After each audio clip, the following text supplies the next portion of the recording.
أعوذ بالله من الشيطان الرجيم. بسم الله الرحمن الرحيم. الحمد لله الذي هدانا لهذا وما كنا لنهتدي لولا أن هدانا الله. أشهد أن لا إله إلا الله وحده لا شريك له وأشهد أن محمدا عبده ورسوله.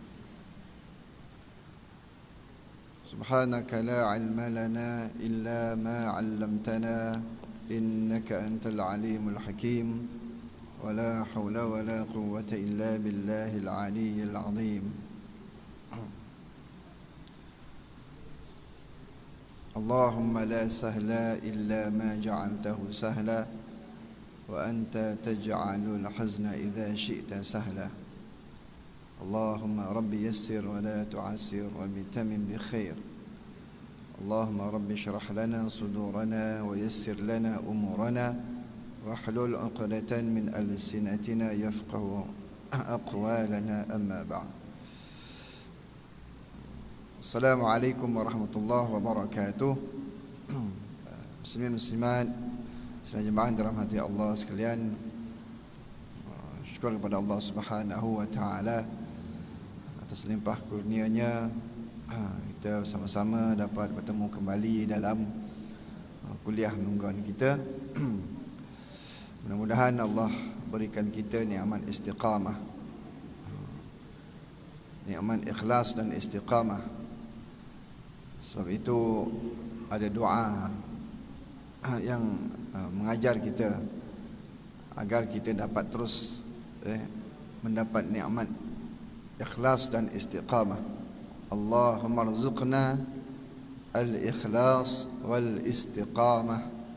Ya Allah, ya Tuhan kami, rezekikan kepada kami nikmat al-ikhlas, ikhlas dan istiqamah berterusan.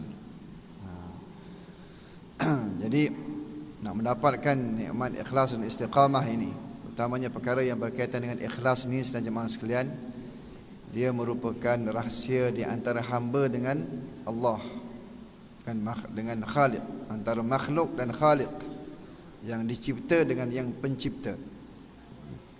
Orang tidak boleh menilai kita dengan apa yang dinampak pada pandangan zahir, pandangan mata kasar. Sesuatu yang kita lakukan itu dia antara kita dengan Allah Subhanahu wa taala. Al-ikhlas. Sebab itulah kalau dia khalas ni daripada perkataan Arab, ikhlas. Kalau misal kita minum air ni habis, kalau bahasa Arab kita panggil khalas, maknanya kosong, tak ada apa.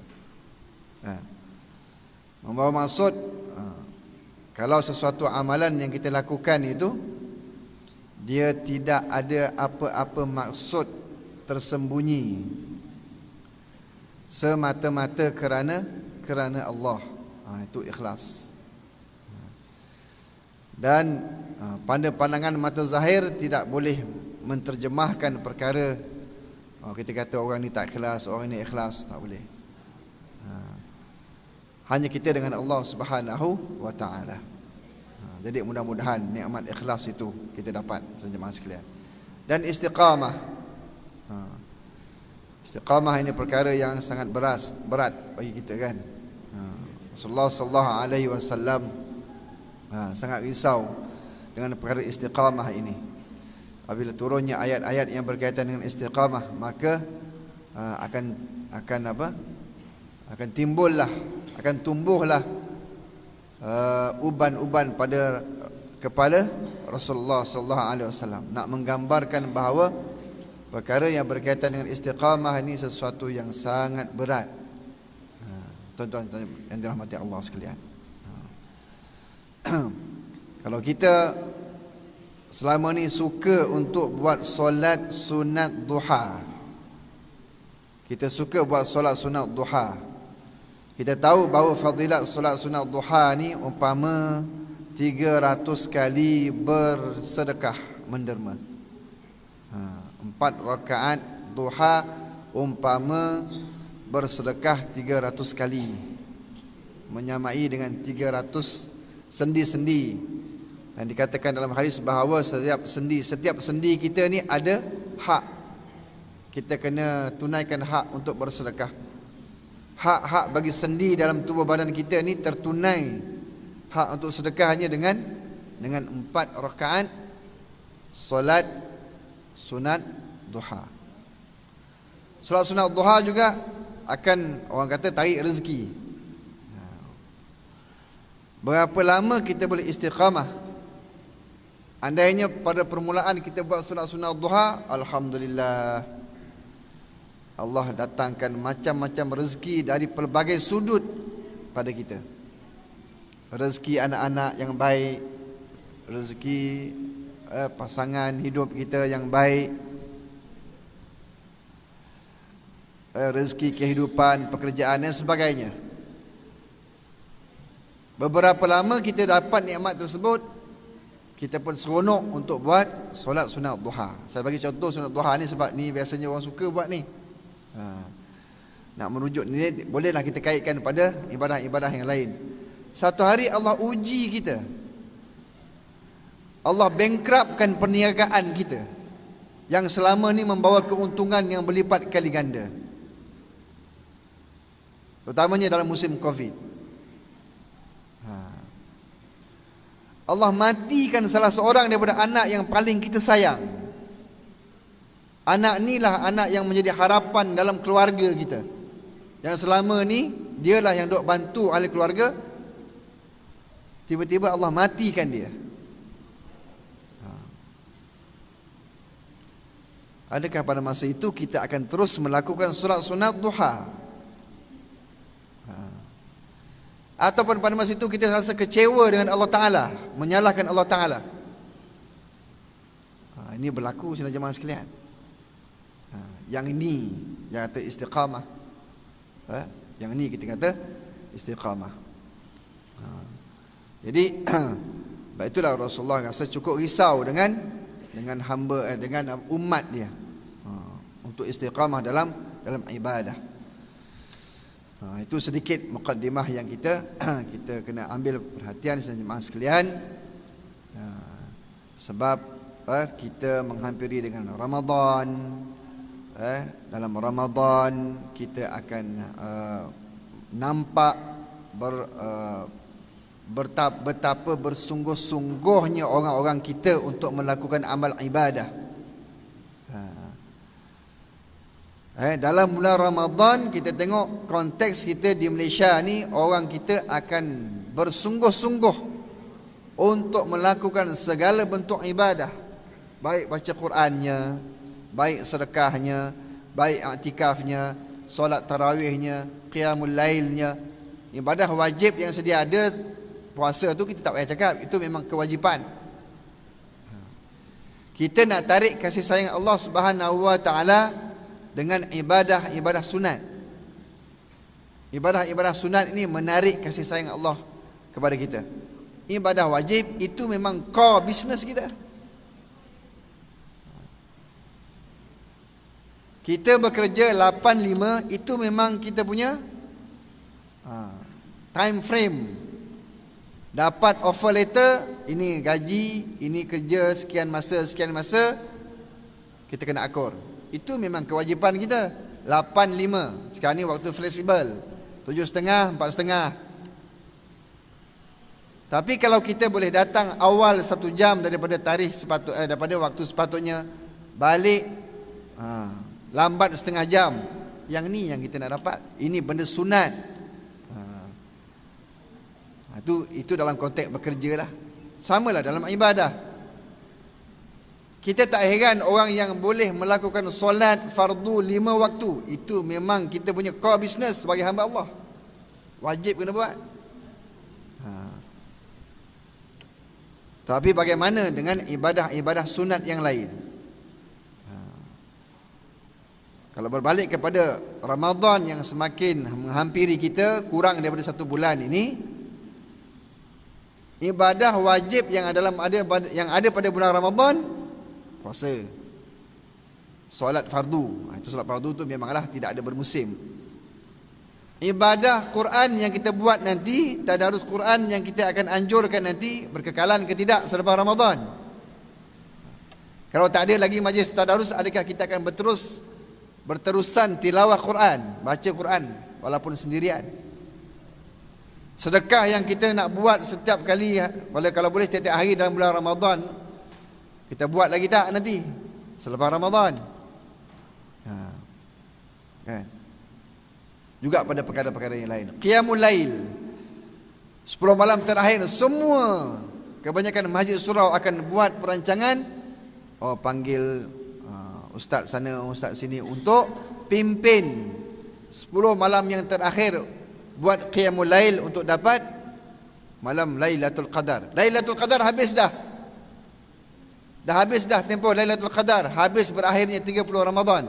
Qiyamul Lail kita buat ke tidak? Ini persoalan-persoalan yang kita semua perlu jawab. Kerana kita tidak ada masa lagi lah untuk bersenang lenang, kena sibukkan diri kita dengan ibadah. Itulah doa yang selalu kita baca pada doa awal tahun. Kan? Bila akhir tahun hijrah, masuknya tahun baru, kita akan ada dua doa. Doa akhir tahun, doa awal tahun. Antara intipati doa awal tahun kita apa dia?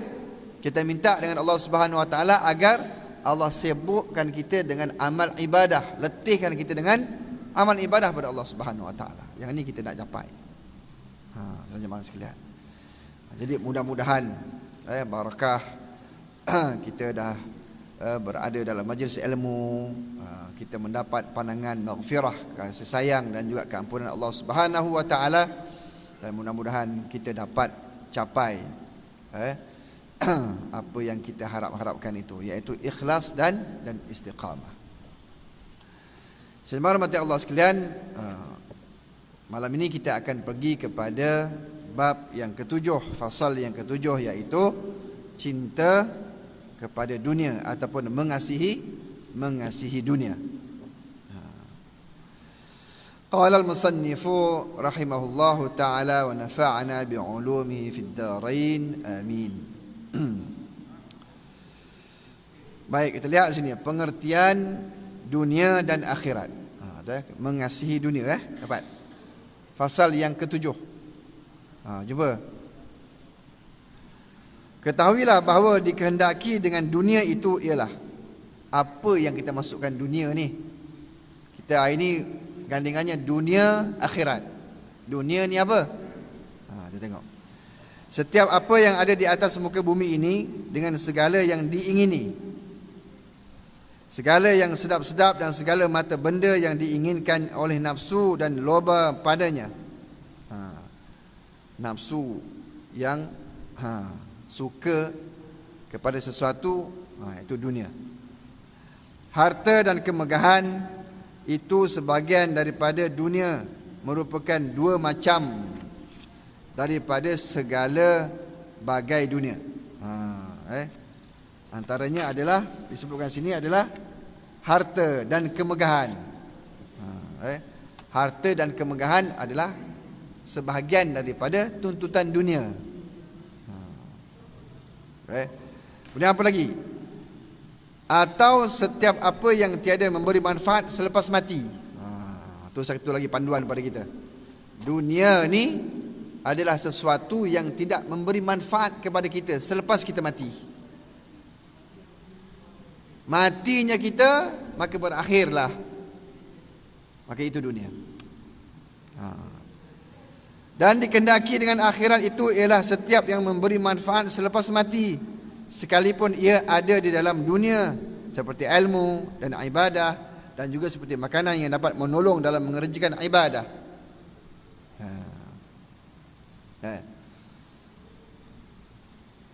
Jadi jemaah mati Allah sekalian, kita boleh anggap, jangan kita menganggap bahawa perkara-perkara dunia ni dia adalah habis pada dunia sahaja.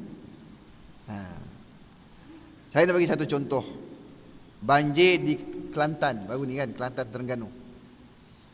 Ada seorang kontraktor yang dia ada lori-lori besar ni.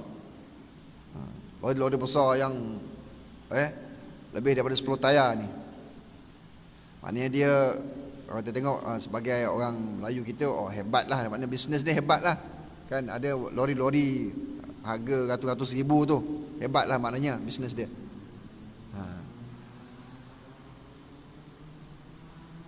Inisiatif dia pergi tolong mangsa banjir di Kelantan, bayar semua gaji pekerja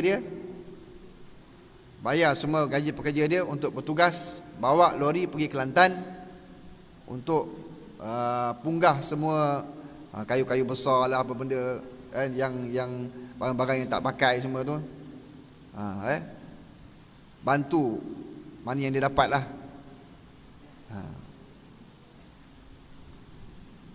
Kalau kita lihat di sini jemaah sekalian, kita tengok bisnes dia tu, itu dunia tu. Dia seorang kontraktor, ada lori-lori besar, maknanya bisnes dia dahsyat lah. Itu dunia. Tapi pada hari ini kita lihat bahawa dunia dia itu sudah menjadi akhirat. Ini kita nak fahamkan, kita bawakan satu contoh supaya lebih faham. Dunia itu menjadi akhirat. Kan? Yang ni yang kita nak bawa dalam pemikiran masyarakat kita pada hari ini. Dunia yang Allah beri kepada kita, sama ada dari segi wang ringgit, harta dan sebagainya, bukannya berakhir sebagai di dunia sahaja. Kita nak dia akan memberi manfaat kita bila kita mati. Apa yang dilakukan oleh brother ni sudah tentulah akan memberi manfaat kepada dia apabila dia mati nanti. Ini jemaah mati Allah sekalian yang kita nak. Kita lihat di Kuala Lumpur, tanah bagi bangunan Bank Islam HQ, kan, yang didermakan oleh seorang India Muslim, di mana akhir hayatnya dia tinggal dekat flat dia. Dia seorang jutawan, dia ada tanah di betul-betul tengah-tengah kawasan Kuala Lumpur tu. Akhir hayatnya dia duduk di rumah flat, tanah dia tu dia wakafkan sekarang ni bangunan Bank Islam HQ tu. Dia dah viral jugalah, dalam paper semua dah keluar, dalam artikel-artikel di YouTube, di Facebook dah keluar. Nama India sikitlah, India Muslim. Di sini kita nampak dunia dia menjadi akhirat. Yang ni yang kita nak bawa, jemaah rahmat Allah sekalian. Kita tidak nafikan ayat Quran menyebutkan dalam surah Ali Imran, a'udzubillahi minasyaitonir rajim, zuyyina lin-nasi hubbus syahawati minan nisa'i wal banin wal qanatir wal muqantarati minadh dhahabi wal fiddah wal khailil musawwamati wal an'am wal harth dzalika mata'ul hayatid dunya wallahu 'indahu husnul ma'ab. Sadaqallahul azim. Dijadikan indah pada pandangan manusia kecintaan pada apa-apa yang diingini, yaitu wanita-wanita, anak-anak dan harta yang banyak dari jenis emas, perak. Memang Allah uji kita pada hari ini jemaah sekalian, pada pandangan nafsu kita. Ini perkara-perkara ini, kecintaan kepada wanita, anak-anak, harta yang banyak, daripada emas, perak, kuda pilihan. Dahulu digambarkan bahawa kenderaan kuda ni di satu lambang kemegahan, binatang ternakan. Kita ada berapa relung sawah. Kalau kita kat sini tak adalah sawah kan. Berapa hektar kita ada sawit, berapa ekar kita ada getah, berapa banyak simpanan kita. Itu memang sesuatu perkara yang dihiaskan kepada manusia, kan? Semua orang diuji, itu adalah ujian itu. Malah ujian yang dalam bentuk itu sebenarnya lagi teruk berbanding dengan ujian kemiskinan, ujian sakit, ujian kehilangan. Binatang ternakan, sawah ladang, kesenangan hidup, dan di sisi Allah tempat kembali yang baik. Setiap orang akan diuji. Wa nabluukum bisyarri wal khairi wa ilaina turja'un. Itu ayat Quran yang lain lagi. Setiap orang, dan kami akan menguji bagi kamu sesuatu yang buruk dan baik. Wa ilaina turja'un, dan kepada kamilah kamu kembali. Jadi sidang jemaah rahmati Allah sekalian, hari ini soal cinta dunia ni memang nampak jelas lah. Sebab itulah Rasulullah sallallahu alaihi wasallam pernah mengatakan bahawa aku takut, lebih kurang mafhum hadis ini, bahawa akan datang suatu zaman di kalangan umat aku nanti, mereka akan terkena satu penyakit yang namanya penyakit wahan. Penyakit wahan. Lalu sahabat bertanya, apakah itu penyakit wahan wahai Rasulullah?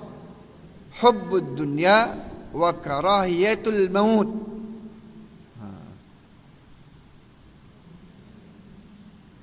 Hubbud dunya, iaitu cintakan dunia dan takut dan benci kepada kematian.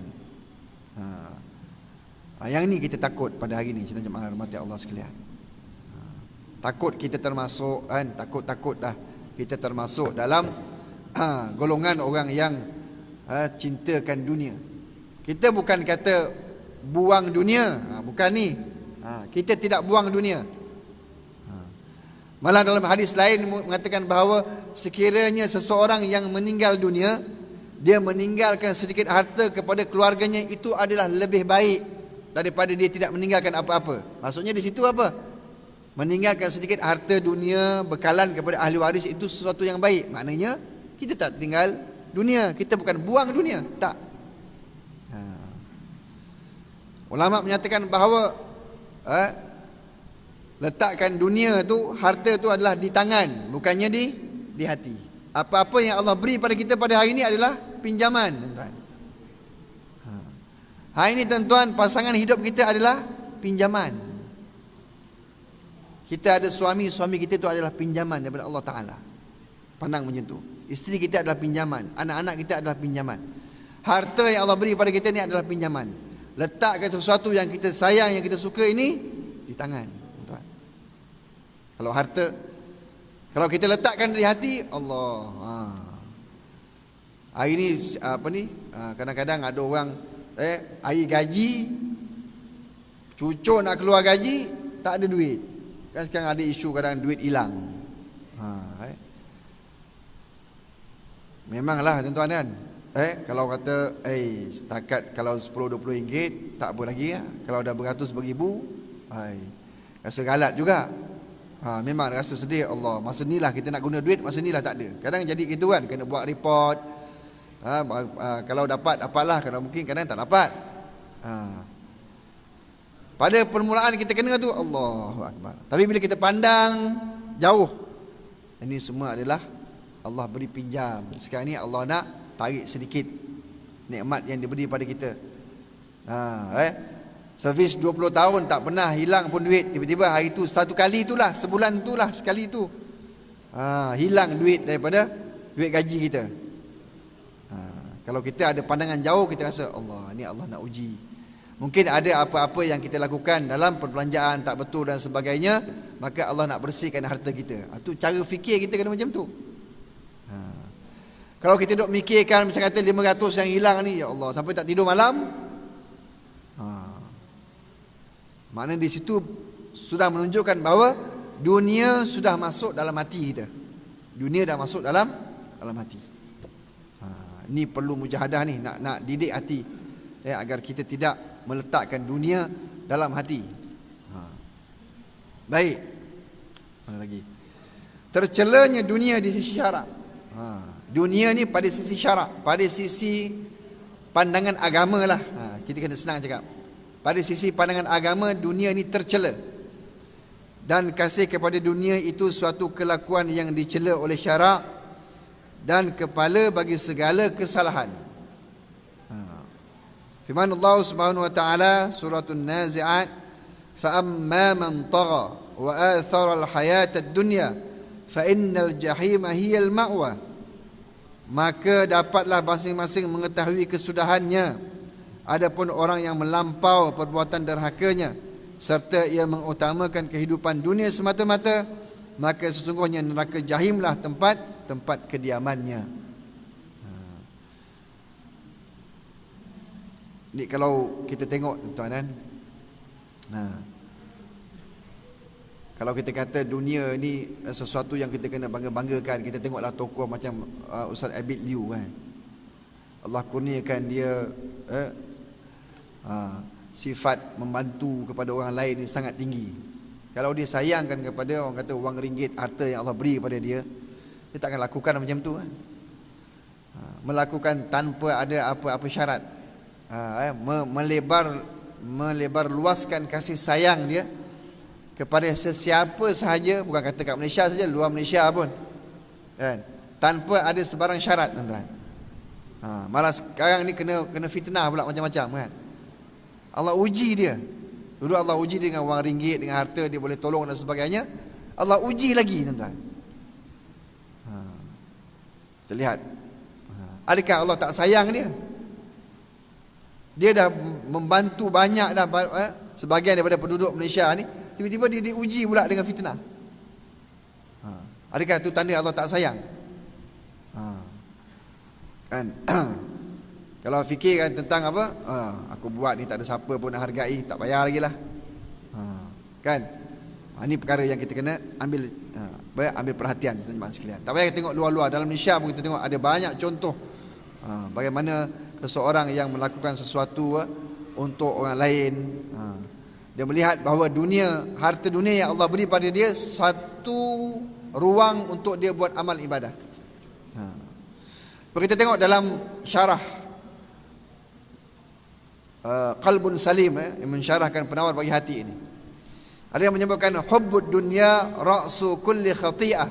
Cinta dunia ini adalah punca utama kepada seluruh kesalahan. Jaga-jaga. Cinta dunia ni merupakan punca utama bagi seluruh kesalahan. Imam Al-Haddad berkata, antara perkara besar yang membinasakan lagi ialah mencintai dunia dan sangat gemar mengejarnya. Sangat gemar mengejarnya. Tak cukup-cukup tuan-tuan.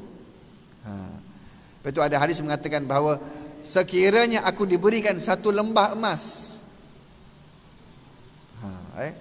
umat Rasulullah SAW ni, umat Nabi ni,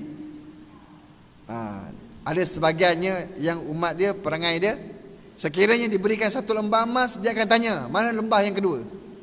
Mana lembah emas yang kedua? Lembah emas ni bukan karung emas, lembah.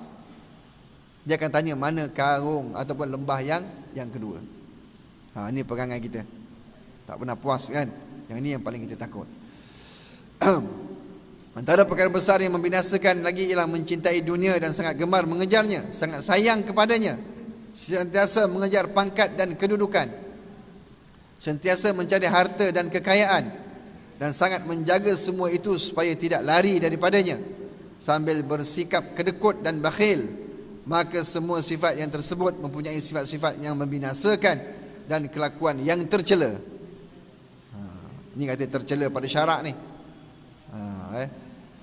Dunia itu pada syarak dia sesuatu yang tercela, selagi mana dunia itu tidak menjadi akhirat. Sebab itulah Sayyidina Ali karamallahu wajhahu mengatakan bahawa sekiranya kita menjaga harta, kita kasihkan harta, kita kena jaga harta kan?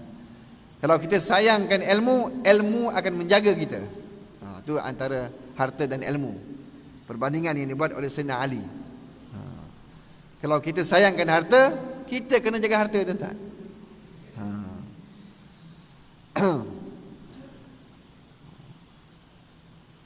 Kalau kita sayangkan ilmu, ilmu akan menjaga kita. Dan ilmu tak pernah habis. Walaupun kita sebarkan kepada orang lain, ilmu tak pernah habis, malah berkembang. Tetapi harta akan habis.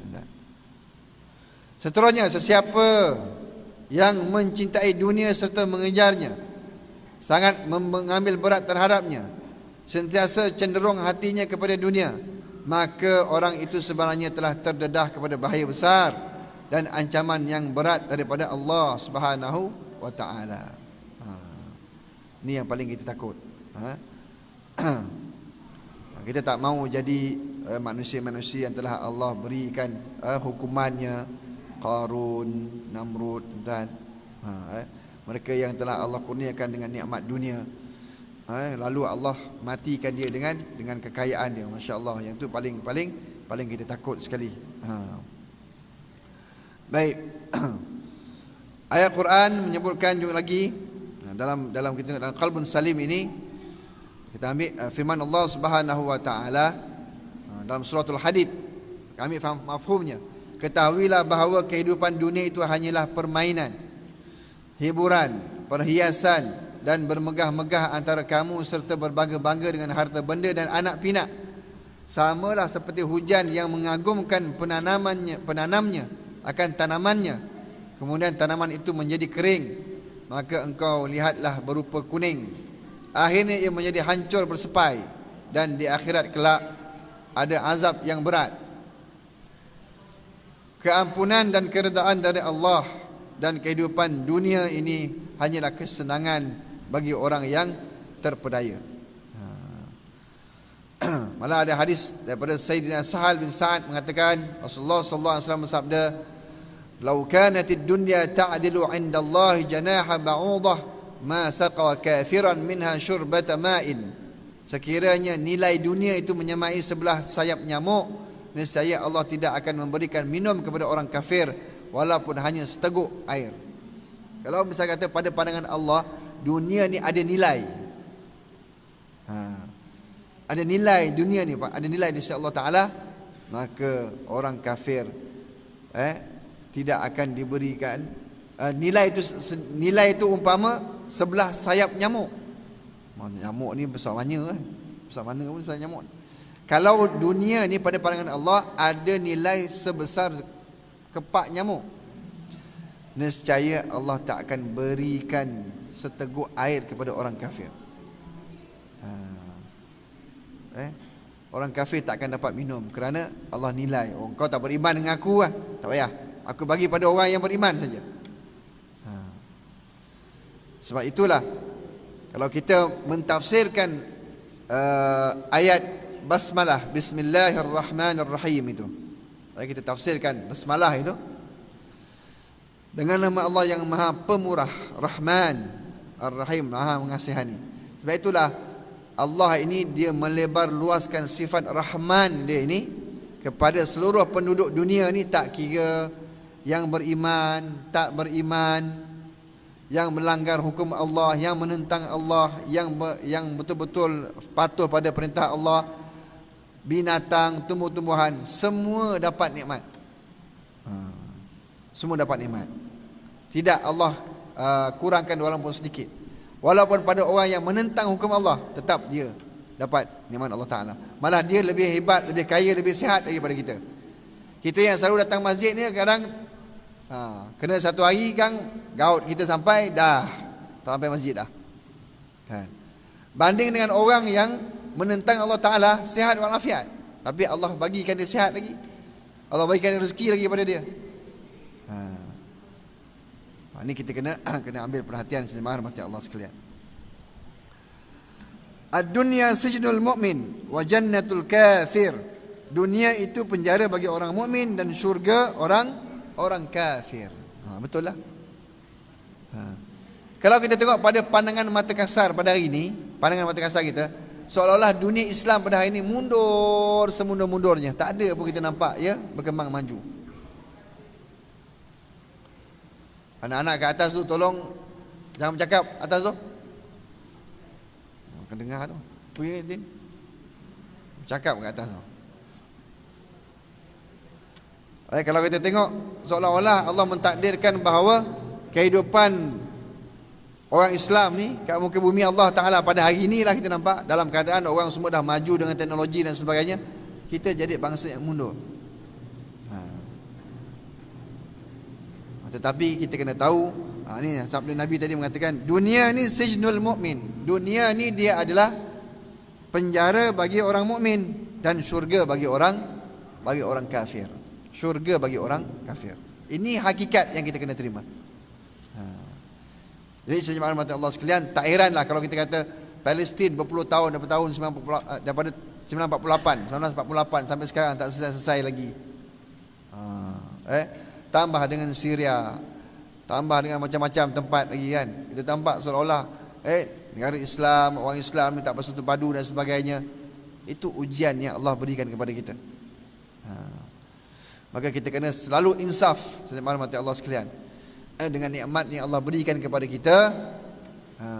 Dan kita kena pastikan bahawa nikmat yang Allah berikan kepada kita itu nikmat yang membawa kepada manfaat akhirat. Itu yang paling utama. Dan yang terakhir daripada kitab ini menunjukkan jangan tertipu oleh syaitan. Jangan tertipu. Ketahuilah bahawa sesiapa yang badannya berlumuran dengan dunia, berlumuran dengan dunia ni maksudnya harta dan sebagainya semua dia ada, dan hatinya masih kosong, dia menyangka dia bersih daripadanya, nescaya ia telah ditipu oleh syaitan. Sabda Nabi sallallahu alaihi wasallam, "Innama mathalu sahibid dunya kal mashi fil ma, hal yastati'u alladhi yamshi fil ma alla tabtalla qadamahu." Hanya sesungguhnya bandingan orang yang mempunyai dunia itu seperti orang yang berjalan di dalam air.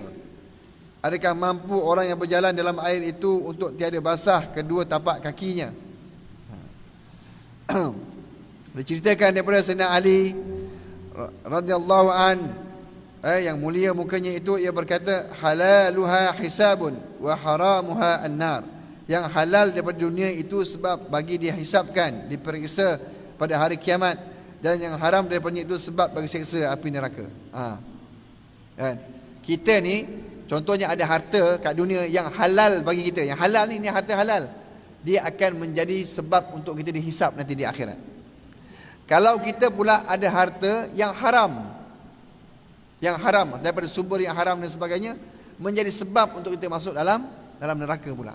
Maknanya ada yang halal pun akan dipersoalkan, yang haram apatah lagi.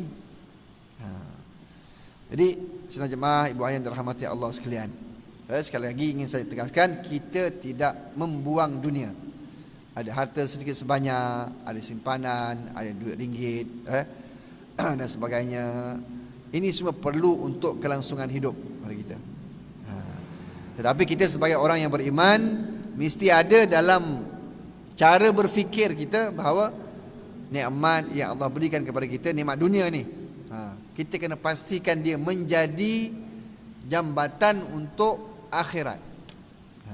Fikirkanlah macam mana pun, apa cara yang boleh kita lakukan dengan nikmat dunia yang Allah berikan kepada kita ini, dia menjadi asbab untuk kita mendapat saham akhirat yang berterusan. Ramai orang telah melakukannya. Maka kita perlu menelusuri orang-orang yang hebat itu. Allah kurniakan dia harta yang banyak dan dia boleh menyebar luaskannya kepada orang lain. Ini yang kita nak, jemaah rahmati Allah sekalian. Jadi jemaah rahmati Allah sekalian, mudah-mudahan kita tidak termasuk dalam golongan manusia, golongan-golongan yang mengasihi dunia sehingga dunia itu tidak menjadi suatu jambatan akhirat. Malah lebih malang lagi kalau orang yang mendapat akhirat tapi dia menjadi perkara yang jadi dunia saja. Ini pun satu lagi. Kita contohnya, kalau kita melakukan perkara agama, bersedekah, contohlah sedekah, tapi sedekah itu mendatangkan rasa riak, takabur, rasa tinggi diri, rasa kita lebih hebat daripada orang lain, maka akhirat itu menjadi dunia, malah menjadi asbab untuk kita masuk dalam neraka pula. Ini lagi teruk lah. Kena jaga. Dunia boleh bertukar menjadi akhirat, akhirat boleh bertukar menjadi dunia, akhirat bertukar menjadi dunia, itu macam tadi. Jangan sampai ibadah yang kita lakukan itu dia tidak menjadi ibadah akhirat, saham akhirat pada kita, malah menjadi saham untuk neraka bagi kita. Wala'iyadzubillah. Yang itu kita kena sama-sama minta hindarkan. Dan mudah-mudahan sedang mati Allah sekalian, Allah bantu kita, Allah tolong kita, ahli keluarga kita, anak-anak kita, mudah-mudahan semuanya dalam melindungan dan pemeliharaan Allah Subhanahu wa taala. Wallahu taala a'lam.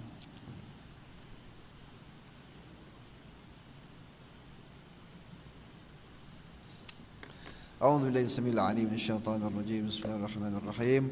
اللهم صل وسلم على سيدنا محمد وعلى آله وأصحابه أجمعين. اللهم اجعل جمعنا هذا جمعا مرحوما وتفرقنا من بعده تفرقا معصوما ولا تجعل اللهم فينا ولا معنا ولا من يتبعنا شقيا ولا مطرودا ولا محروما. صلى الله على سيدنا محمد وعلى آله وصحبه وبارك وسلم والحمد لله رب العالمين. سبحانك اللهم وبحمدك أشهد أن لا إله إلا أنت أستغفرك وأتوب إليك. بسم الله الرحمن الرحيم. والعصر إن الإنسان لفي خسر إلا الذين آمنوا وعملوا الصالحات وتواصوا بالحق وتواصوا بالصبر. السلام عليكم ورحمة الله وبركاته.